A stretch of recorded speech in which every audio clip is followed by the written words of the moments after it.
नमस्कार दोस्तों, कैसे हैं आप लोग। एनसीईआरटी इकोनॉमिक्स की किताब चल रही है क्लास 11th की। इसमें चैप्टर नंबर 8 हम लोग यहाँ पे डिस्कस करने वाले हैं।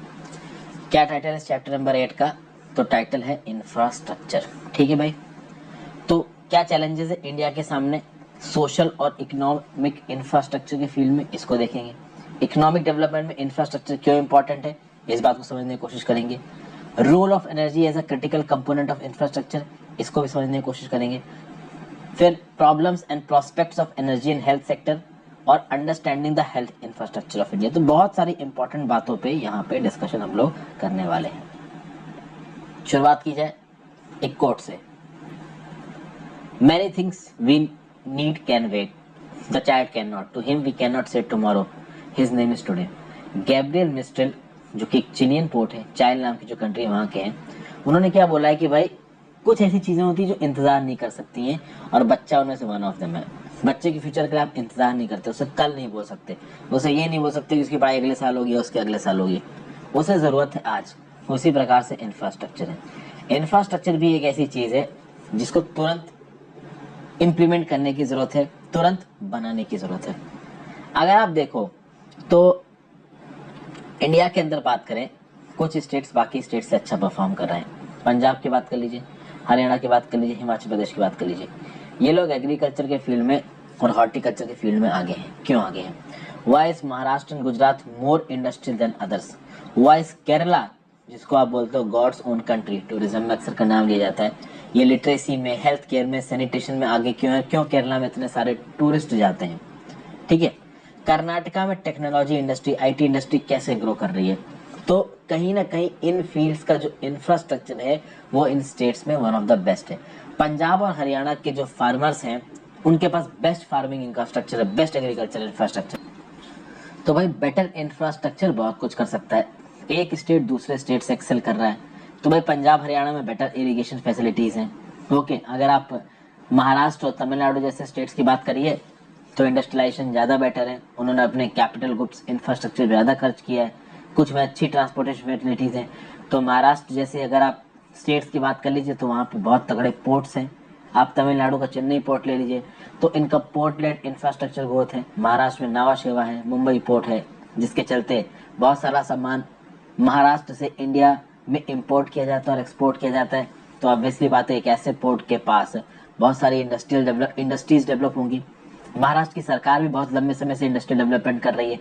और महाराष्ट्र एक ऐसा जगह है, खासकर मुंबई की बात कर लीजिए, जहां पे अंग्रेजों के समय से ही डेवलपमेंट हो रहा है। ठीक है भाई। फिर क्या बोला जा रहा है यहाँ पे? बेंगलुरु और कर्नाटका जैसे सिटीज की बात कर लीजिए तो यहाँ पे बहुत सारी मल्टीनेशनल कंपनीज हैं, क्योंकि वो world class communication facilities provide करती हैं।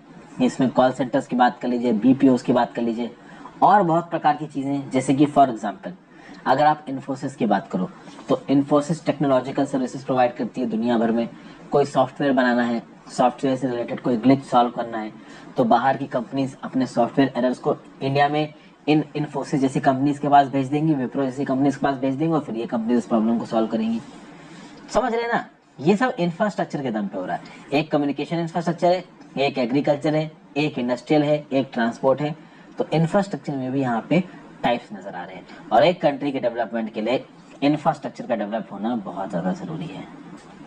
तो इंफ्रास्ट्रक्चर एक्चुअली में कर क्या रहा है? It provides supporting services in the main areas of industrial and agricultural production, domestic and foreign trade and commerce. मतलब कि इंडस्ट्रियल एग्रीकल्चर प्रोडक्शन के लिए, डोमेस्टिक और फॉरेन ट्रेड और कॉमर्स के लिए इंफ्रास्ट्रक्चर सपोर्टिंग सर्विसेज प्रोवाइड करता है। ये सपोर्टिंग सर्विसेज रोड्स के थ्रू, रेलवेज के थ्रू, पोर्ट्स के through, airports, dams, power station, oil और गैस पाइपलाइंस, टेलीकम्युनिकेशन फैसिलिटीज, इन सब चीज़ों के थ्रू प्रोवाइड किया जाता है। एक कंट्री के स्कूल और कॉलेजेस जो कि उन बच्चों को पढ़ाते हैं, ये ह्यूमन रिसोर्स को डेवलप करते हैं, ये भी इंफ्रास्ट्रक्चर का पार्ट है। हेल्थ सिस्टम जैसे कि हॉस्पिटल्स, सैनिटरी सिस्टम जैसे कि क्लीन ड्रिंकिंग वाटर फैसिलिटीज को अवेलेबल करवाना, मॉनेटरी सिस्टम जैसे बैंक, इंश्योरेंस और दूसरे financial institutions, these are all part of infrastructure. Infrastructure बहुत वैराइड प्रकार से और बहुत अलग भाषा आपको यहाँ पे इंफ्रास्ट्रक्चर समझ में आ रही होगी। एग्जैक्टली जब भी हम कोई डिबेट करते हैं वहाँ पे हम ये देखते हैं कि हम चाइना से इंफ्रास्ट्रक्चर के मामले में पीछे हैं, इंफ्रास्ट्रक्चर के मामले में पीछे हैं। ये इंफ्रास्ट्रक्चर अलग अलग फील्ड में है, चाहे वो हेल्थ का फील्ड हो, चाहे एजुकेशन का फील्ड हो, चाहे टेक्नोलॉजी का फील्ड हो, चाहे R&D का फील्ड हो, चाहे इंडस्ट्री का फील्ड हो, चाहे मशीनरी का फील्ड हो, चाहे फार्मास्यूटिकल्स का फील्ड हो, हर फील्ड में अपने अपने प्रकार का इंफ्रास्ट्रक्चर होता है। ये इंफ्रास्ट्रक्चर इस बात को डिसाइड करेगा कि हम कितनी जल्दी उस चीज़ को प्रोड्यूस कर सकते हैं और कितनी एफिशिएंसी के साथ उस चीज़ को प्रोड्यूस कर सकते हैं। अगर कोई दूसरी कंट्री हमसे ज़्यादा एफिशिएंसी के साथ किसी एक चीज़ को प्रोड्यूस कर रही है, मतलब हमारा इंफ्रास्ट्रक्चर उस कंट्री के रिस्पेक्ट में आउटडेटेड है या थोड़ा पिछड़ा हुआ है। ठीक है भाई, ये जो सर्विसेज और फैसिलिटीज़ की हमने बात की, they have impact on production of goods and services. सीधी सीधी बात यह है कि इंफ्रास्ट्रक्चर डिसाइड करता है कि गुड्स और सर्विस का प्रोडक्शन कैसे होगा। ठीक है भाई, तो ये फैसिलिटीज डायरेक्ट इम्पैक्ट भी प्रोवाइड करती हैं और कहीं ना कहीं इनडायरेक्ट सपोर्ट भी प्रोवाइड करती हैं इकोनॉमी के सोशल सेक्टर को बिल्डअप करके। आगे बात करते हैं, अगर इंफ्रास्ट्रक्चर को डिवाइड किया जाए तो दो कैटेगरीज में डिवाइड किया जाता है, एक इकोनॉमिक इंफ्रास्ट्रक्चर, एक सोशल इंफ्रास्ट्रक्चर। फिर एनर्जी की इंफ्रास्ट्रक्चर की बात कर लेते। देखिए, इकोनॉमिक और सोशल में आप डिवाइड करें तो इकोनॉमिक इंफ्रास्ट्रक्चर में कौन कौन सा आ जाएगा, तो भाई एनर्जी, ट्रांसपोर्ट, कम्युनिकेशन, ये इकोनॉमिक इंफ्रास्ट्रक्चर में आता है। एजुकेशन, हेल्थ और हाउसिंग की बात करोगे तो सोशल इंफ्रास्ट्रक्चर में आता है। इस चीज को समझना ज्यादा मुश्किल नहीं है, इकोनॉमिक सोशल क्लियर कट समझ में आ रहा है, लेकिन ये दोनों एक दूसरे पे बिल्कुल इंटरडिपेंडेंट है, कोई भी एक दूसरे के बिना नहीं चल सकता। फिर बात करते हैं रेलेवेंस ऑफ इंफ्रास्ट्रक्चर की। आगे बढ़ने से पहले वीडियो पे लाइक का बटन, 6.5 मिनट के बाद आपसे मैं लाइक बटन दबाने को कह रहा हूँ, तो अब तक जो भी लोग इस वीडियो पे टिके हुए हैं कृपया करके लाइक का बटन जरूर दबाएं। लाइक का बटन दबाने में आपको कुछ भी नहीं जाएगा। कमेंट डाल के आप इस वीडियो का इंगेजमेंट बढ़ा सकते हैं। इंस्टाग्राम पे फॉलो कर लीजिए अगर आपको अच्छा लगे, टेलीग्राम ग्रुप ज्वाइन कर लीजिए इस लेक्चर की नोटिफिकेशन के लिए, बाकी जो भी मैं लेक्चर्स यूट्यूब पे डालता हूँ उनकी नोटिफिकेशन के लिए, और जो भी मैं करंट अफेयर्स के डेली द हिंदू एडिटोरियल के डेली करंट अफेयर्स के लेक्चर्स डालता हूँ उनकी PDF भी आपको टेलीग्राम ग्रुप में मिल जाएगी। मुझे हेल्प करने के लिए आप ज्वाइन बटन दबा सकते हो। NCERT क्लास 6 से लेकर क्लास 12 तक की मैंने पॉलिटी, हिस्ट्री, साइंस, ज्योग्राफी सारी किताबें आपके लिए कवर की। कुछ बची हैं पार्ट्स, वो मैं कवर कर दूंगा धीरे धीरे। लक्ष्मीकांत पॉलिटी में कंप्लीट कर चुका हूँ। स्पेक्ट्रम मॉडर्न हिस्ट्री का मोस्ट इंपॉर्टेंट पार्ट में कवर कर चुका हूँ। आगे आने वाले समय में इकोनॉमी और मीडियल हिस्ट्री, एंशिएंट हिस्ट्री के भी आपको इंपॉर्टेंट वीडियोस मिलेंगे। ज्योग्राफी के लिए NCERT क्लास 6 से 12 की वीडियोस देखिए ज्योग्राफी किताब की, बाकी और भी प्लेलिस्ट आपको प्लेलिस्ट सेक्शन में मिल जाएंगी। अब आते हैं इंफ्रास्ट्रक्चर पे। जैसा कि आपने देखा कि इंफ्रास्ट्रक्चर वो सपोर्ट सिस्टम है on which depends the efficient working of modern industrial economy. Modern industrial economy efficient तरीके से काम कर सके, इसके लिए इंफ्रास्ट्रक्चर एक सपोर्ट सिस्टम की तरह काम करता है। तो आज की डेट में अगर मॉडर्न एग्रीकल्चर की बात करिए तो मॉडर्न एग्रीकल्चर भी स्ट्रॉन्ग इंफ्रास्ट्रक्चर पे काम करता है। तो large scale transport of seeds, pesticides, fertilizers, फिर produce using modern railways and shipping facilities. मतलब एग्रीकल्चर में बाई ट्रांसपोर्ट, एग्रीकल्चर में सीड्स को जल्दी आपके पास ट्रांसपोर्ट करके लेके आना, सीड्स को डेवलप करना। तो सीड्स को डेवलप करने के लिए एग्रीकल्चरल रिसर्च एंड डेवलपमेंट का इंफ्रास्ट्रक्चर अच्छा होना चाहिए। सीड्स सही समय पे फार्मर से पहुंच जाए, उसके लिए लॉजिस्टिक फैसिलिटी अच्छी होनी चाहिए। फिर जो एग्रीकल्चर में प्रोड्यूस होगा उस प्रोड्यूस को सही समय पे मार्केट में पहुंचाया जाए, इसलिए रोडवेज, रेलवे, शिपिंग फैसिलिटीज ये सब अच्छी होनी चाहिए। रिसेंटली एग्रीकल्चर सेक्टर में इन इंफ्रास्ट्रक्चर के साथ साथ इंश्योरेंस और बैंकिंग फैसिलिटीज भी इन्वॉल्व हो गई।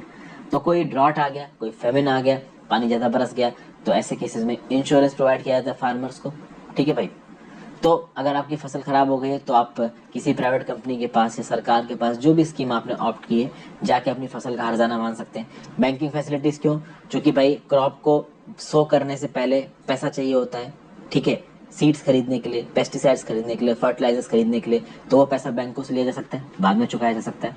तो कुल मिला के आप देख सकते हो कि एग्रीकल्चर की डिपेंडेंसी बहुत अलग अलग प्रकार के इंफ्रास्ट्रक्चर पे हो गई है। फिर देखिए क्या बोला जा रहा है, इंफ्रास्ट्रक्चर है वो क्या करता है, it contributes to development of a country both by increasing the productivity of the factors of production and improving the quality of life। कहना मतलब ये इंफ्रास्ट्रक्चर अच्छा है तो जो फैक्टर्स ऑफ प्रोडक्शन है, फैक्टर्स ऑफ प्रोडक्शन क्या होते हैं भाई, लैंड, लेबर, कैपिटल, टैलेंट, ये सब फैक्टर्स ऑफ प्रोडक्शन है, पहले समझाया है।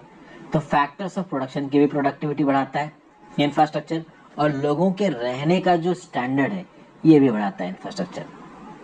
अगर इनएडिक्वेट इंफ्रास्ट्रक्चर है तो उसके बहुत से खराब इफेक्ट हो सकते हैं।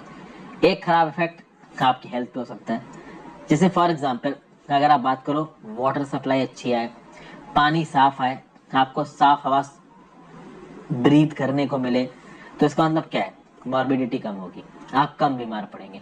आपको कम बीमारियां लगेंगी, जो बीमारी आपको लगेगी उसकी सीवियरिटी कम होगी। ऑब्वियसली बात ये तब होगा जब आप एक साफ जगह पे रहेंगे, अच्छी जगह, अच्छी हवा ब्रीथ करेंगे, अच्छा पानी पिएंगे, रोज ठीक से सैनिटेशन का ध्यान रखेंगे, नहाएंगे, कोरोना के समय हाथ साफ करेंगे, तो ये सब चीजें हैं यहाँ पे। तो भाई there is an obvious linkage between water, sanitation and health. फिर भाई कहीं ना कहीं the quality of transport and communication infrastructure can also affect access to health care. जितना अच्छा आपका कम्युनिकेशन इंफ्रास्ट्रक्चर होगा, जितना अच्छा आपका ट्रांसपोर्ट इंफ्रास्ट्रक्चर होगा, उतनी अच्छी आपकी हेल्थ केयर होगी। ये कैसे होगा? तो भाई एक गांव में कोई बीमार पड़ गया, या एक गांव में मान लीजिए किसी का सर्जिकल ऑपरेशन हो रहा है, बट उस गांव में मान लो मेन डॉक्टर नहीं पहुंच पाया, तो अगर कम्युनिकेशन इंफ्रास्ट्रक्चर अच्छा है, वीडियो कॉलिंग की फैसिलिटी अवेलेबल है, तो शहर का कोई एक डॉक्टर या फिर दुनिया में कोई भी बैठा हुआ डॉक्टर गांव वाले डॉक्टर की मदद कर सकता है, ठीक है, बताने में कि आप किस प्रकार से इस आदमी का इलाज कर सकते हो। तो आपको समझ में आ गया होगा कम्युनिकेशन इंफ्रास्ट्रक्चर का यूजेज, आपको समझ में आ गया होगा ट्रांसपोर्ट इंफ्रास्ट्रक्चर। तो कोई एक पर्टिकुलर पर्सन जो कि परेशान है, उसको सही जगह पे लेके जाओ। अभी देखिए ट्रांसपोर्ट इंफ्रास्ट्रक्चर कैसे काम आएगा। एयर पॉल्यूशन सेफ्टी हजार्ड्स, जो गाड़ियां चलती हैं वो धुआं फूकती हैं, धुआं आज की डेट में जहर बन गया है। तो भाई अगर ट्रांसपोर्टेशन में जिन गाड़ियों का आप इस्तेमाल कर रहे हो वो एक लिमिट से ज्यादा अगर पॉल्यूशन कॉज कर रही हैं, तो अफेक्ट कहाँ आएगा? आपकी हेल्थ पे आएगा, मॉर्बिडिटी को बढ़ा सकता है, और इसका नुकसान डेंसिटली पॉपुलेटेड इलाकों में बहुत ज्यादा होता है। फिर बात करते हैं the state of infrastructure in India. अगर बात करा जाए तो हर जगह पे सरकार रिस्पॉन्सिबल होती है किसी भी जगह के इंफ्रास्ट्रक्चर को सुधारने के लिए, ठीक है भाई। लेकिन अक्सर कर ये देखा गया है, और खासकर इंडिया जैसी कंट्रीज, बड़ी कंट्रीज में ये देखा गया है कि भाई गवर्नमेंट इन्वेस्टमेंट पूरी तरीके से इंफ्रास्ट्रक्चर को अच्छा नहीं कर सकता। गवर्नमेंट के साथ साथ प्राइवेट सेक्टर का इन्वेस्टमेंट की जरूरत है, और कुछ जगहों पे जॉइंट पार्टनरशिप होना चाहिए, यानी गवर्नमेंट और प्राइवेट सेक्टर दोनों मिलकर काम करें। समझ गए भाई बात को? यहाँ पे पब्लिक सेक्टर का भी एक बहुत बड़ा रोल है। पब्लिक सेक्टर मतलब पब्लिक सेक्टर बैंक्स हो गए, ओएनजीसी, बीएचईएल, एनटीपीसी जैसे ऑर्गेनाइजेशंस हो गए, फूड कॉर्पोरेशन जैसे ऑर्गेनाइजेशन हो गए, ये सब पब्लिक सेक्टर का पार्ट है। इन सब का भी एक बहुत इंपॉर्टेंट रोल है इंफ्रास्ट्रक्चर डेवलपमेंट में। फिर अगर हम अपने देश की बात करें तो आज भी देश में, हमारे देश की जो मेजॉरिटी पॉपुलेशन है वो कहाँ रहती है? गाँव में रहती है, रूरल इलाकों में रहती है। इसलिए आप ये देखो कि रूरल इलाकों में रहने वाले लोगों के जो हालात हैं, ये बहुत हद तक बता सकते हैं कि हमारे देश में एक्चुअली में इंफ्रास्ट्रक्चर डेवलपमेंट कैसा हुआ। दुनिया भर में अच्छी खासी टेक्निकल प्रोग्रेस हुई है, लेकिन आज भी हमारी जो गांव में रहने वाली औरतें हैं, रूरल वुमेन हैं, वो बायोफ्यूल इस्तेमाल करती हैं। तो क्रॉप रेसिड्यू, डंग और फ्यूल वुड का इस्तेमाल करके, जला करके वो अपना खाना बनाती हैं, सर्दियों के समय पे तापती हैं। अब उसमें प्रॉब्लम कुछ नहीं है, लेकिन उससे जो पर्टिकुलेट मैटर्स निकलते हैं, उससे जो पॉइजनस गैसेस निकलती हैं, वो उनकी तबीयत और उनके बच्चों की तबीयत और जो जो भी उस समय पे उस घर में है उसकी तबीयत खराब कर सकता है। फिर इन्हीं वुमेन को बहुत किलोमीटर चल के पानी के लिए, फ्यूल के लिए और दूसरी बेसिक नीड्स के लिए जाना पड़ता है। अभी ये पिक्चर देखिए, इस पिक्चर में एक झोपड़पट्टी नजर आ रही, पक्का घर नजर नहीं आ रहे, लेकिन यहाँ पे भी एक लेविशनेस है। इन लोग के लिए यही लेविशनेस है कि दरवाजे से निकले और हैंडपंप से पानी भर लिया। कुछ जगहों पे तो वो दरवाजे से निकले, अपने घर से निकले और पानी भरने के लिए 1 किलोमीटर दूर जा रहे हैं। That is very tricky, that is very, आप कह सकते हो कि अनवांटेड इन दिस कंट्री। फिर आगे बात करो तो सेंसस 2011 क्या बोलता है? That in rural India only 56% house holds have an electricity connection. 2011 census के हिसाब से रूरल इलाकों में, ठीक है ना भाई, केवल 56% घरों में इलेक्ट्रिसिटी का कनेक्शन है, और 43% घर अभी भी केरोसिन का इस्तेमाल करते हैं। 85% रूरल हाउस होल्ड्स अभी भी बायोफ्यूल्स का इस्तेमाल करते हैं कुकिंग के लिए, और रूरल हाउस होल्ड्स में टैप वाटर यानी नल के थ्रू पानी केवल 31% घरों में पहुंचता है। तो ये रूरल आबादी जो है उसका 69% पॉपुलेशन अभी भी पानी ओपन सोर्सेस से पीती है, जैसे वेल से, टैंक से, पॉन्ड से, लिवर से, रेक से, कैनाल से। मतलब अभी भी इनके पास नॉर्मल कर अर्बन इलाकों में जो आरओ वाला पानी होता है वो नहीं पहुंच पाता। आरओ वाला छोड़ो भाई, ठीक है ना भाई, आप घड़े में रख के, किसी प्योरीफाइंग घड़े में रख के पानी पी लो तो उसको भी प्योर वाटर बोला जाएगा। सीधे आपका कुएं से, टैंक से, पॉन्ड से, लेक से, रिवर से निकाल के ये लोग पानी पीते हैं, ठीक है भाई। रूरल एरियाज में जो सैनिटेशन है वो केवल 30% है। तो हालात काफी खराब हैं रूरल इंडिया में। फिर यहाँ पे हम लोग देखते हैं भाई कि इंडिया का इंफ्रास्ट्रक्चर का जो इन्वेस्टमेंट है वो बाकी कंट्रीज के रिस्पेक्ट में कितना है। अगर आप बात करो तो इंफ्रास्ट्रक्चर के फील्ड में हम लोग बात करें तो हमें जिस लेवल पे इंफ्रास्ट्रक्चर में स्पेंड करने की जरूरत है या फिर बोलिए इन्वेस्ट करने की जरूरत है वो हम अभी भी नहीं कर रहे हैं। कुछ डाटा यहाँ पे दिया गया है टेबल 8.1 में, इसको देखते हैं, infrastructure in India and other countries. China अपने इंफ्रास्ट्रक्चर का कितना खत्म करता है, मतलब अपने इंफ्रास्ट्रक्चर पे कितना खत्म करता है as a percentage of GDP. China खत्म करता है 44%, साउथ कोरिया 31%, पाकिस्तान 16%। खैर पाकिस्तान के साथ अभी क्या ही कंपैरिजन करोगे। Singapore 28%, Indonesia 34%। अब मैं आपको एक चीज बताता हूँ, हांगकांग केवल 22% खत्म करता है।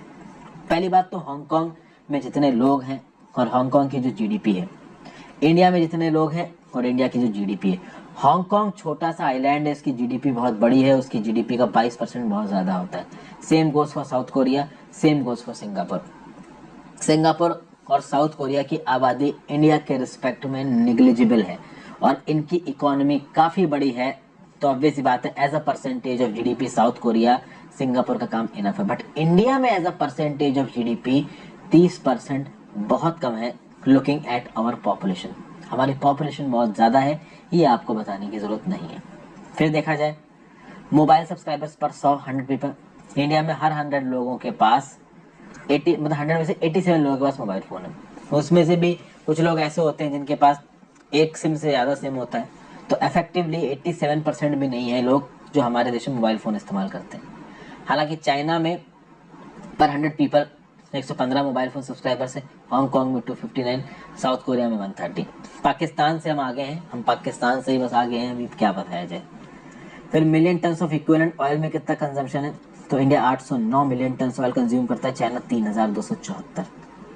परसेंटेज ऑफ पीपल जो कि safely manage drinking water afford कर सकते हैं या सैनिटेशन सर्विसेज अफोर्ड कर सकते हैं, तो ड्रिंकिंग वाटर सोर्सेस जिसके पास आप कह सकते हो कि सेफली मैनेज्ड है 94% है इंडिया में, सैनिटेशन सर्विस केवल 40% है।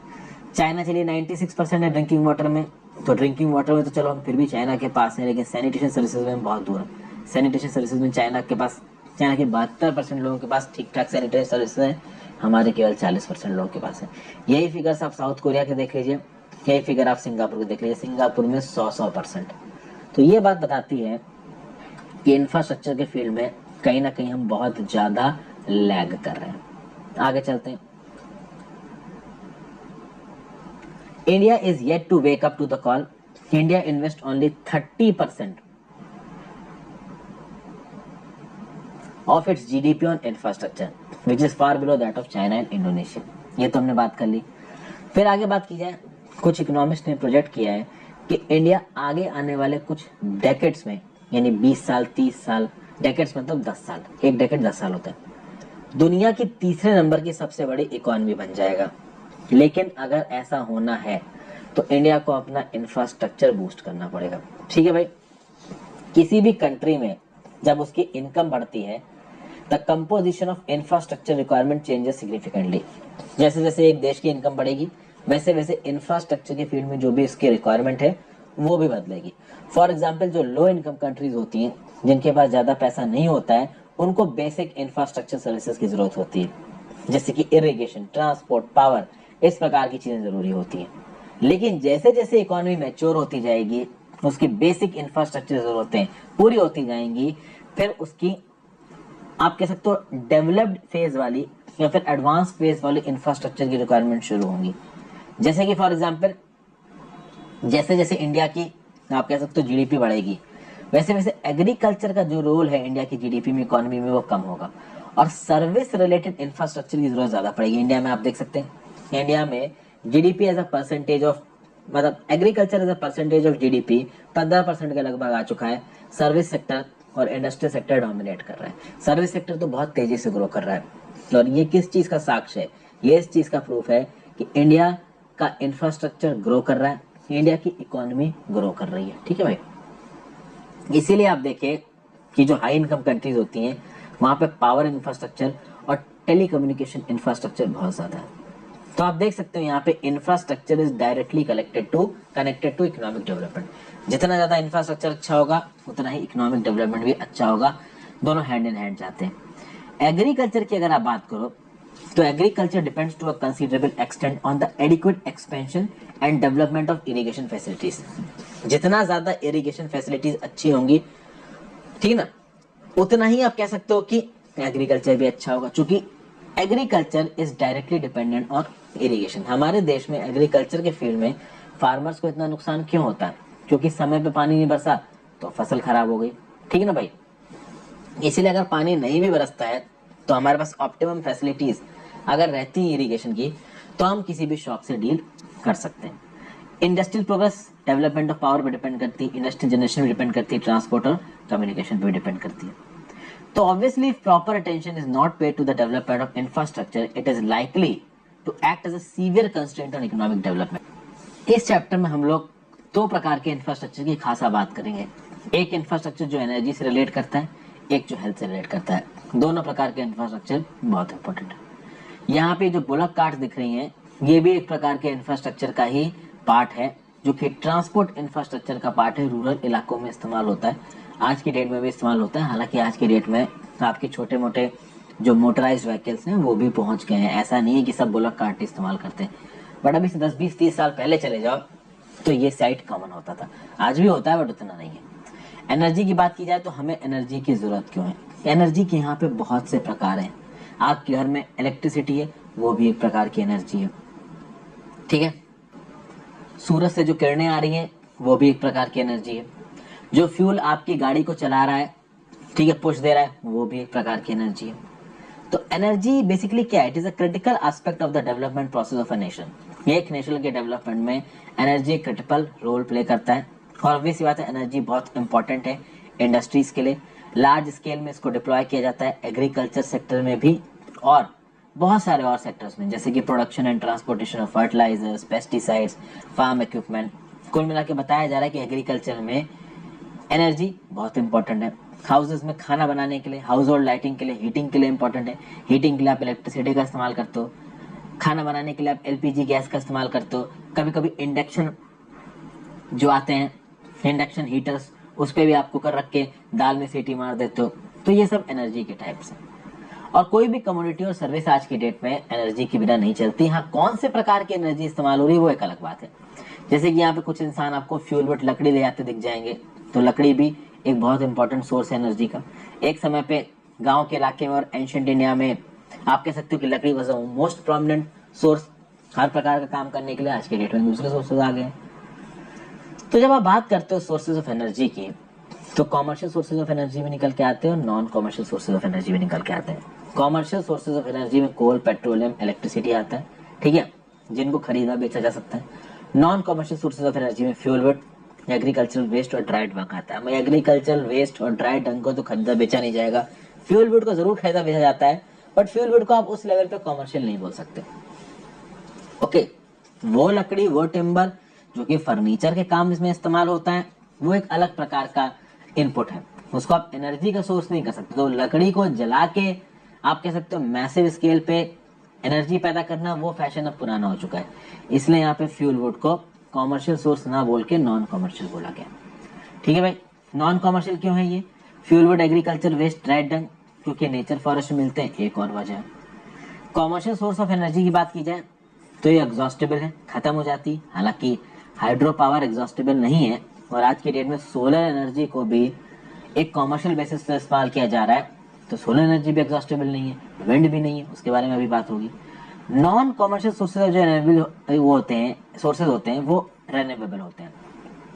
जैसे कि for example 60% of the households हैं, they depend on traditional sources of energy for meeting their regular cooking and heating needs. ये एक्चुअली में थोड़े साल पहले का डाटा बताया जा रहा है हमारे गाँव का।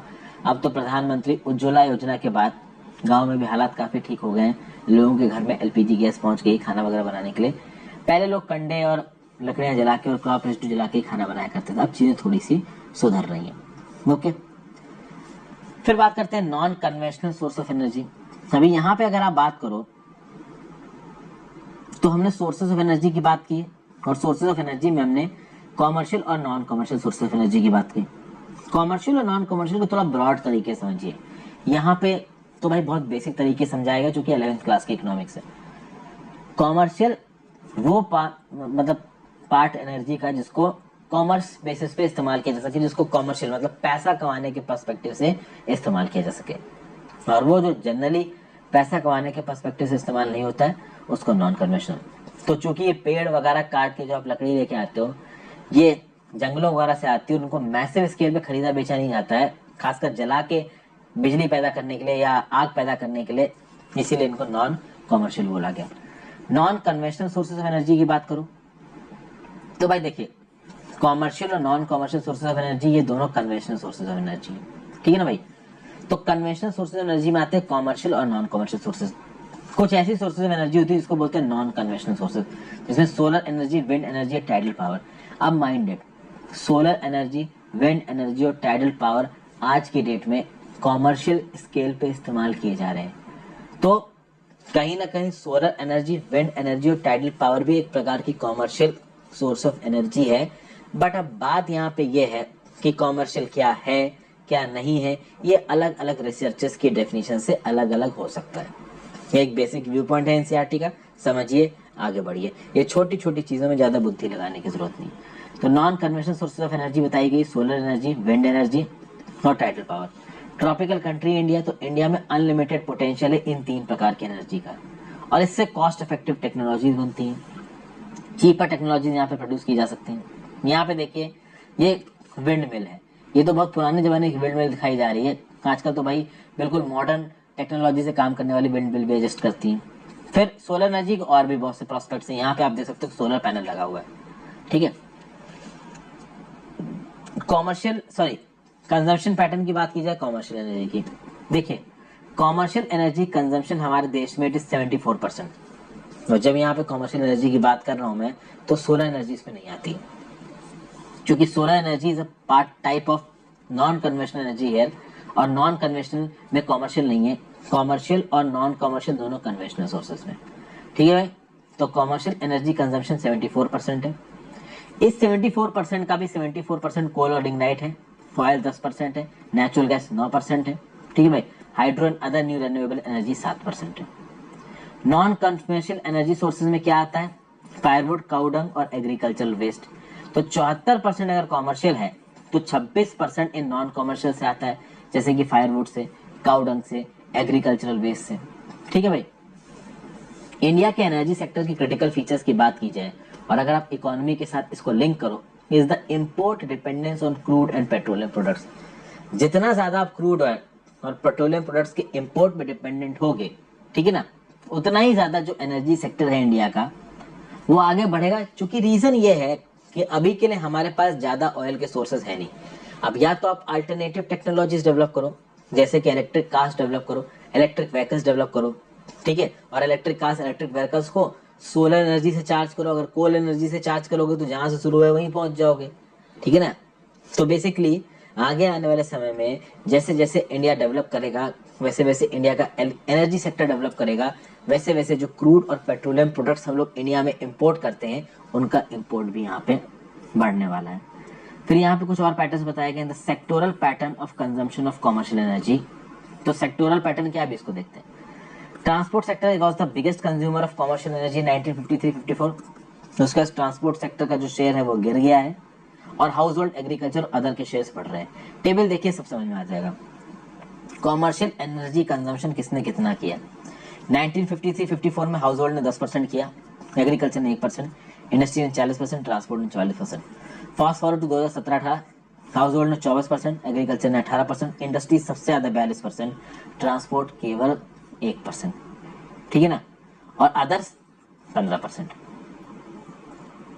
आगे अगर बात करें तो देखिए, with the rapid rate of economic growth there is a corresponding increase in use of energy. जितनी तेजी से हमारी इकोनॉमी ग्रो करेगी, उतनी तेजी से एनर्जी का यूज भी हमारे यहाँ पे ग्रो होगा। ऑयल, गैस, कोल, ये सब बहुत इंपॉर्टेंट फैक्टर्स हैं हमारे एनर्जी बास्केट में।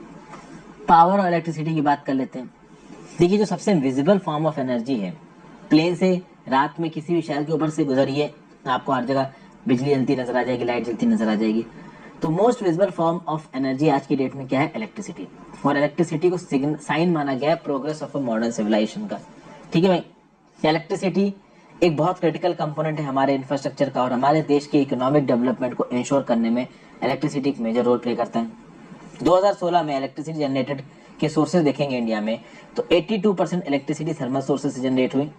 उसके बाद आप कह सकते हो कि 8.5% एनर्जी हाइड्रो से जनरेट हुई, 2.5% न्यूक्लियर से, 7% न्यू एंड रिन्यूएबल एनर्जी से। चीजें काफी तेजी से बदल रही हैं, इस डाटा को नोट्स में मत लिखिए क्योंकि डाटा काफी अपडेट हो गया। फिर भाई जैसे जैसे पावर की डिमांड बढ़ती है वैसे वैसे जीडीपी ग्रोथ रेट बढ़ता है। ऐसा बोला गया है कि अगर आपको अपनी जीडीपी को सालाना 8% की रेट से बढ़ाना है तो आपकी पावर सप्लाई भी सालाना 12% की रेट से बढ़नी चाहिए। इंडिया में अगर 2018 का डाटा देखो तो टोटल जितनी पावर जनरेशन कैपेसिटी है उसका 82%, 82% थर्मल सोर्सेस से आता है। Hydel power 8.5%, nuclear power 2.5%। ये हमने अभी एक फिगर में देखा। इंडिया की एनर्जी पॉलिसी की बात की जाए तो 3 प्रकार के एनर्जी सोर्सेस को बहुत तेजी से डेवलप करने की कोशिश की जा रही है। एक है सोलर पावर, एक है हाइडल पावर, एक है wind power. Solar power, hydel power, wind power की खास बात क्या है कि ये फॉसिल फ्यूल पे रिवाई नहीं करते तो कार्बन एमिशंस यहाँ पे कम होते हैं। ठीक है भाई। Yes, this has not resulted in faster growth of electricity produce from these sources. भले ही ये सोर्सेस बहुत अच्छे हैं लेकिन इन सोर्सेस के कॉमर्शियल स्केल पे डेवलप होने की जो स्पीड है वो कम है। क्यों कम है? क्योंकि कोल से इंस्टेंट आपकी सारी रिक्वायरमेंट पूरी हो सकती है। कोल की पूरी टेक्नोलॉजी डेवलप हो चुकी है, इंफ्रास्ट्रक्चर हमारे पास प्रेजेंट है। अगर आप सोलर, हाइडल और विंड से बनाओगे तो इंफ्रास्ट्रक्चर लगेगा, टेक्नोलॉजी ज्यादा लगेगी। हालांकि सरकार कोशिश कर रही है लेकिन इस कोशिश में भी समय लगने वाला है। एटॉमिक एनर्जी, इसको आप न्यूक्लियर एनर्जी कहते हैं, ये भी इलेक्ट्रिक पावर का एक इंपॉर्टेंट सोर्स है। इसके इकोनॉमिक एडवांटेजेस हैं। अभी के लिए nuclear energy is only 2.5% of energy consumption. इसको धीरे धीरे बढ़ाने की कोशिश की जा रही है। ओवरऑल देखा जाए तो न्यूक्लियर एनर्जी से 13% ग्लोबल एवरेज इलेक्ट्रिसिटी पैदा की जाती है। ठीक है, इंडिया में केवल 2.5%। इंडिया में बहुत कम है न्यूक्लियर एनर्जी का, आप कह सकते हो, कंट्रीब्यूशन टुवर्ड्स इलेक्ट्रिसिटी प्रोडक्शन। बहुत सारे स्कॉलर्स का ये बोलना है कि हमें न्यूक्लियर एनर्जी के क्वांटम को बढ़ाना चाहिए। बहुत सारे लोगों का बोलना है कि नहीं बढ़ाना चाहिए। फ्यूकुशिमा डिजास्टर याद होगा आपको, जापान का वो शहर तबाह हो गया था। क्यों? क्योंकि भाई कहीं ना कहीं रिएक्टर लीक होने लगा था एक अर्थक्वेक के चलते। हालांकि तबाही अर्थक्वेक की वजह से हुई थी बट वो जो फ्यूकुशिमा में जो रेडिएशन लीकेज हुआ था वो भी काफी प्रॉब्लमेटिक था। तो बहुत सारे लोगों का बोलना है कि इंडिया में जो रेगुलेशन है, जो लॉज है, वो प्रॉपर तरीके से इंप्लीमेंट होते नहीं। अगर न्यूक्लियर पावर प्लांट में कोई डिजास्टर हो जाता है तो काफी तबाही मच सकती है। इसलिए कुछ लोग न्यूक्लियर पावर को उतने स्पीड से डेवलप करने की बात के अगेंस्ट बात करते हैं। पावर सेक्टर में चैलेंजेस की बात की जाए तो देखिए, इलेक्ट्रिसिटी जो कि अलग अलग पावर स्टेशन के द्वारा प्रोड्यूस की जाती है वो पूरी तरीके से अल्टीमेट कंज्यूमर्स नहीं कंज्यूम करते हैं। बहुत सारी पावर स्टेशन की ऑक्सिलरीज खा जाती हैं, बहुत सारे ट्रांसमिशन में खो जाता है। तो जितनी पावर प्रोड्यूस हुई वो पूरी एंड कंज्यूमर तक नहीं पहुंचती, कुछ रास्ते में इस्तेमाल हो जाती है। तो फाइनली हमें हमारे घरों में, ऑफिस में, फैक्ट्रीज में जो बिजली मिलती है वो नेट अवेलेबिलिटी है। बहुत सारी ट्रांसमिशन के दौरान पे बेकार हो जाती है। और ऑब्वियस सी बात है, जो पावर कंपनीज इलेक्ट्रिसिटी को पैदा कर रही हैं वो खुद भी तो कुछ ना कुछ इस्तेमाल करेंगी। तो जितनी पैदा होगी वो कंज्यूमर तक नहीं पहुंचेगी। ऑब्वियस सी बात है, जितना खाना हम खाते हैं वो पूरा एनर्जी में यूज नहीं होता है, कुछ हमारे बॉडी के ऑक्सिलरी चीजों में, कुछ और चीजों में खत्म हो जाता है। इंडिया के पावर सेक्टर के सामने क्या क्या चैलेंजेस हैं? देखिए, इंडिया का जो इंस्टॉल्ड कैपेसिटी है इलेक्ट्रिसिटी को जनरेट करने का, this is not sufficient to feed the economic growth. हमारी इकोनॉमिक ग्रोथ बहुत तेजी से बढ़ रही है बट उतनी तेजी से हमारी जो पावर कैपेसिटी है वो नहीं बढ़ रही। हालांकि कुछ एक्सपर्ट्स का ये भी बोलना है कि हमारी पावर कैपेसिटी सफिशिएंट है। बट चलिए, ओवरऑल हम ये बोल सकते हैं कि रूरल एरियाज को इंक्लूड कर लो और जो इंडिया का पोटेंशियल इकोनॉमिक ग्रोथ का उसको इंक्लूड कर लो तो हम लोग उस लेवल पे इलेक्ट्रिसिटी की जनरेशन कैपेसिटी को, इंस्टॉल कैपेसिटी को नहीं बढ़ा पाए। तो अगर हमें अपनी इलेक्ट्रिसिटी की ग्रोइंग डिमांड को मीट करना है तो इंडिया की कॉमर्शियल एनर्जी सप्लाई को at the rate of 7% per year बढ़ाना पड़ेगा। ठीक है भाई, लेकिन अभी के लिए इंडिया केवल 20,000 मेगावाट एक साल में एक्स्ट्रा कर पा रहा है। हालांकि पिछले कुछ साल का डाटा उठा के देखोगे तो ज्यादा मेगावाट्स इंस्टॉल हो रहे हैं, सोलर, विंड, कोल सब मिला तो। प्लस हमारी जो इंस्टॉल कैपेसिटी है पूरी तरीके से यूटिलाइज नहीं होती। बहुत सारे पावर प्लांट्स पुराने हो गए, बहुत सारे आउट ऑफ यूज रहते हैं। तो कभी भी अगर आप देखो, जैसे कि BTPS Badarpur thermal power station 705 megawatt का प्लांट है बदरपुर में, क्या पूरा 705 मेगावाट पैदा करता है? नहीं। फिर अगर आप बात करो हमारे देश में जो स्टेट इलेक्ट्रिसिटी बोर्ड काम करते हैं, जो इलेक्ट्रिसिटी डिस्ट्रीब्यूट करते हैं, उनको लॉसेस हो रहे हैं, 20,000 करोड़ के लॉसेस हैं। क्यों हो रहे हैं? ट्रांसमिशन और डिस्ट्रीब्यूशन लॉसेस। इलेक्ट्रिसिटी जहां से पैदा हुई और जहां पे बेची गई उसको ट्रांसपोर्ट करने में जो लॉस है वो जोड़ लीजिए। फिर इलेक्ट्रिसिटी की गलत प्राइसिंग, तो जो सरकारें होती हैं, स्टेट गवर्नमेंट, वो लोगों से वोट मांगने के चलते उनसे बिजली का बिल कम लेती हैं, लेती ही नहीं है, कोई कटिया मार रहा है, ठीक है, तो उसके ऊपर किसी भी प्रकार का इल्ज़ाम नहीं लगाया जाता। हालांकि आज की डेट में इलेक्ट्रॉनिक मीटर्स लग रहे हैं, पर फिर भी कहीं ना कहीं सिस्टम में फ्लॉ है। तो इस प्रकार की एफिशिएंसीज एग्जिस्ट करती हैं, जिसके चलते नुकसान होता है सरकार को। फिर स्कॉलर्स का ये भी बोलना है कि जो फ्री की इलेक्ट्रिसिटी बांटी जाती है ना फार्मर्स को, ये भी एक रीजन है नुकसान होने का। तो अलग अलग प्रकार के यहाँ पे रीजंस बताए जा रहे हैं। ओके, इलेक्ट्रिसिटी, फिर इलेक्ट्रिसिटी स्टोर की जाती है, जैसा कि मैंने बताया, कटियां मारना, ठीक है भाई। तो ये सब स्टेट इलेक्ट्रिसिटी बोर्ड के बैलेंसेस को बिगाड़ देते हैं। फिर अगर आप बात करो तीसरा point, private sector power generators are yet to play their role in a major way, same is the case with foreign investors. भैया पावर सेक्टर में प्राइवेट सेक्टर अभी उतना प्रोएक्टिवली इन्वॉल्व नहीं है। ओके, मेजर स्केल पे काम नहीं कर रहे हैं प्राइवेट सेक्टर। ये प्राइवेट सेक्टर के जो पावर प्लांट्स हैं वो सिर्फ कैप्टिव पावर प्लांट्स बनाते हैं। कैप्टिव पावर प्लांट्स मतलब अपने यूज के लिए। तो वेदांता का एल्यूमिनियम प्लांट है या टाटा का स्टील प्लांट है, तो अपने प्लांट की बिजली के लिए वो तो वहां पे कैप्टिव पावर प्लांट बना लेंगे, लेकिन ओवरऑल देश में लोगों के लिए उसके लिए वो इन्वॉल्व नहीं होंगे, जो कि काफी नुकसान है। सरकारें बहुत पैसा पेंडिंग रखती हैं। क्योंकि होता ये है कि एनटीपीसी जैसे ऑर्गेनाइजेशंस जो कि पब्लिक के द्वारा ओन है, गवर्नमेंट के द्वारा ओन है, उनमें तो चल जाता है, लेकिन प्राइवेट ऑर्गेनाइजेशन तो इस बेसिस पे काम करेंगे ना कि इलेक्ट्रिसिटी पैदा की, आपको बेची तो उनको पेमेंट करो। और स्टेट गवर्नमेंट तो सब्सिडीज बांट रही है इलेक्ट्रिसिटी में, तो इसलिए सरकारी कंपनीज को ये वाला जो फील्ड है वो उतना अट्रैक्टिव नहीं लगता। फॉरेन इन्वेस्टर्स के सामने भी कुछ इसी प्रकार की प्रॉब्लम है। अगर आप टैरिफ बढ़ा दो तो लोग नाराज हो जाते हैं, लोग बोलते हैं, धमकी देने लगते हैं, तुमको वोट नहीं देंगे। फिर ज्यादा पावर ना होने, कुछ साल पहले तक अगर बात की जाए तो पावर कट्स बहुत होते थे। आज की डेट में तो फिर भी ठीक हो गया। छोटे में, हमारे छोटे का याद है, लखनऊ कानपुर में तो दिन में 7-7 8-8 घंटे की बिजली कटना बहुत आम बात हुआ करती थी। आज की डेट में हालात बहुत अच्छे हो गए। गांव के इलाके में आज भी कटती है, शहरों में चीजें काफी सुधर गई हैं, लेकिन अभी भी प्रॉब्लम एग्जिस्ट करती है। फिर आप बात करो तो आज की डेट में भी thermal power plants, they are the mainstay of India power structure. आज की डेट में थर्मल पावर प्लांट से ही मैक्सिमम बिजली प्रोड्यूस हो रही है। वहां पे भी रॉ मटेरियल और कोल सप्लाईज कम पड़ रहा है। अगर आप बात करो कॉन्टिन्यूस इकोनॉमिक डेवलपमेंट की, और हमारे देश में पॉपुलेशन ग्रोथ भी बहुत तेजी से हो रहा है, तो इन फैक्टर्स को अगर आप नोटिस करते हो तो भैया जो डिमांड है एनर्जी की वो बहुत तेजी से बढ़ रही है। और जितनी तेजी से इंडिया एनर्जी पैदा कर रहा है उससे ज्यादा तेजी से डिमांड बढ़ रही है। इसलिए जरूरी है कि ज्यादा पब्लिक इन्वेस्टमेंट किया जाए, ज्यादा रिसर्च और डेवलपमेंट एफर्ट्स लाया जाए, एक्सप्लोरेशन किया जाए, टेक्नोलॉजिकल इनोवेशन किया जाए, रेन्यूएबल एनर्जी रिसोर्सेज से ज्यादा इलेक्ट्रिसिटी सप्लाई की जाए। उसके बाद instead of investing in the power sector by adding to the installed capacity, the government has gone for privatization of the private sector, particularly distribution, and allowed for much higher prices of electricity that have impacted certain sectors very badly. तो भाई power sector में invest करने की जरूरत थी। सरकार ने बोला कि इन्वेस्ट करने की बजाय, चूंकि इन्वेस्ट करने में सरकार खर्चा होगा, सरकार ने प्राइवेटाइजेशन किया। बहुत सारी प्राइवेट कंपनीज अभी के लिए पावर सेक्टर में इन्वॉल्व है, अभी मैं उनके एग्जाम्पल बताऊंगा, जिसके चलते पावर सेक्टर में रिसर्च एंड डेवलपमेंट में पैसा कम खत्म हुआ, इलेक्ट्रिसिटी के दाम बढ़े।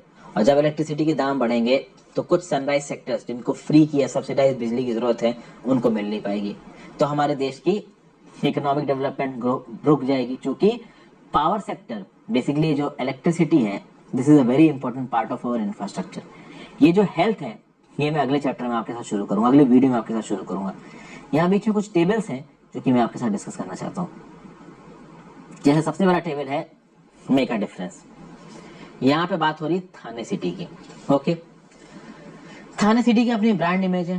थाने सिटी में बताया जा रहा है कि किस प्रकार से सोलर एनर्जी को मेजर स्केल पे इस्तेमाल किया गया। एक समय पे सोलर एनर्जी जो कि एक उतना सॉर्ट आफ्टर ऑप्शन नहीं था, आज की डेट में सोलर एनर्जी एक बहुत बड़ा अल्टरनेटिव बन गया। ठीक है, सोलर एनर्जी के बहुत से बेनिफिट्स हैं। पहली बात तो एनवायरमेंट को नुकसान नहीं पहुंचाता, कोई एमिशंस नहीं है, सन की एनर्जी का प्रयोग होता है, ठीक है, और लॉन्ग टर्म में कॉस्ट और एनर्जी एफिशिएंट भी है ये। तो पानी को हीट करने के लिए, ट्रैफिक लाइट्स जलाने के लिए, एडवर्टाइजिंग होर्डिंग्स के लिए, इन सब तरीके की चीज़ों के लिए सोलर एनर्जी इस्तेमाल की जा सकती है। और इसको बहुत प्रोएक्टिवली प्रमोट किया है थाने म्यूनिसिपल कॉर्पोरेशन ने। सोलर वाटर हीटिंग सिस्टम्स लगाए गए हैं। तो इस प्रकार की चीज़ें। आगे अगर आप बात करो power distribution, the case of Delhi, independence से अब तक अगर आप देखो तो जो पावर मैनेजमेंट है दिल्ली का 4 बार बदल चुका है। सबसे पहले पावर मैनेजमेंट दिल्ली कौन देखता था? दिल्ली स्टेट इलेक्ट्रिसिटी बोर्ड, जिसको 1915 में बनाया गया। उसके बाद किसने देखना शुरू किया? Delhi electricity supply and taking 1958 में। फिर दिल्ली विद्युत बोर्ड आ गया, ठीक है, वो बन गया दिल्ली का स्टेट इलेक्ट्रिसिटी बोर्ड फरवरी 1997 में। और अब डिस्ट्रीब्यूशन ऑफ इलेक्ट्रिसिटी की बात की जाए तो दो बड़ी पावर प्राइवेट सेक्टर कंपनीज, एक रिलायंस एनर्जी लिमिटेड जिसके अंदर आती हैं दो कंपनीज, बीएसईएस राजधानी पावर लिमिटेड और बीएसईएस यमुना पावर लिमिटेड, और दूसरी टाटा पावर लिमिटेड। ये दो कंपनीज हैं जो कि इलेक्ट्रिसिटी का डिस्ट्रीब्यूशन करती हैं दिल्ली के इलाकों में। दिल्ली में इलेक्ट्रिसिटी के 46 लाख कस्टमर्स हैं। जो टैरिफ स्ट्रक्चर और रेगुलेटरी इश्यूज हैं इलेक्ट्रिसिटी से रिलेटेड, उनको कौन मॉनिटर करता है? Delhi electricity regulatory commission. Okay भाई, ये सोचा गया था कि पावर डिस्ट्रीब्यूशन में एफिशिएंसी लाने से, इस प्रकार के नए प्राइवेट प्लेयर से आने से पावर सेक्टर इंप्रूव करेगा, कहीं ना कहीं एफिशिएंसी आएगी। एफिशिएंसी आई बट उस लेवल पे नहीं आई। अभी भी जो रिजल्ट्स हैं वो पूरी तरीके से सेटिस्फैक्टरी नहीं बताए जा रहे हैं। और फाइनल बात करते हैं saving energy, promoting the case of compact fluorescent lamp CFL and LED bulb. Bureau of energy efficiency BEE की बात करिए तो कॉम्पैक्ट फ्लोरेसेंट लैम्प 80% कम पावर कंज्यूम करते हैं ऑर्डिनरी बल्ब से। अगर आप सीएफएल मैन्युफैक्चरर इंडो एशियन की बात करो, क्या बोलते हैं? अगर 1 मिलियन 100 वॉट बल्ब को अगर आप 20 वॉट के सीएफएल से एक्सचेंज कर दो तो 80 मेगावाट पावर का जनरेशन बचाया जा सकता है, जिससे 400 करोड़ रुपए की बचत हो सकती है। और अगर आप बात करो तो बल्ब के रिस्पेक्ट में सीएफएल इंप्रूवमेंट था, सीएफएल के रिस्पेक्ट में एलईडी इंप्रूवमेंट है। एलईडी जो लैंप्स होते हैं ये और एनर्जी बचाते हैं। एलईडी लैंप्स तो भाई इनकैंडेसेंट बल्ब की 1/10 एनर्जी इस्तेमाल करते हैं और सीएफएल की आधी एनर्जी इस्तेमाल करते हैं। तो सीएफएल अगर इनकैंडेसेंट बल्ब से रिस्पेक्ट में ज्यादा एफिशिएंट था तो ये सीएफएल तो और ज्यादा है, ठीक है। एनर्जी एफिशिएंसी सर्विसेज लिमिटेड क्या करता है, क्या बोलना है इसका, कि जो उजाला स्कीम है सरकार की, इसका क्या टारगेट है कि जो इनकैंडेसेंट बल्ब हैं, जो नॉर्मल फिलामेंट वाले जो बल्ब लगते हैं हमारे घर में, उनकी बजाय एलईडी लगाए जाएंगे, जिससे 5905 मेगावाट पावर कम जनरेट करनी पड़ेगी, जिससे एक हाउस ऑन एन एवरेज 4000 रुपए का बिजली का बिल कम कर सकता है सालाना। तो अगर आप नॉर्मल बिजली इस्तेमाल करते हो ना, आपके घर में 400-500 रुपए से ज्यादा का बिल नहीं आता होगा। और 4000 रुपए अगर आप सालाना बिजली से बचा लो, ये बहुत बड़ा आप कह सकते हो स्टैटिस्टिक है। तो ये था पहला वीडियो, इसमें हम लोग ऑलमोस्ट इस चैप्टर का आधा कंप्लीट कर चुके हैं। अगली वीडियो में आई विल ट्राई कि मैं चैप्टर आपके लिए पूरा कंप्लीट कर दूं। Thank you for watching this video friends. चूंकि काफी टाइम लगता है, मेहनत लगती है इस प्रकार की वीडियोस को बनाने के लिए, तो मैं आपसे रिक्वेस्ट करूंगा कि ज्यादा से ज्यादा इन वीडियोस को शेयर करें अपने दोस्तों के साथ, इस चैनल को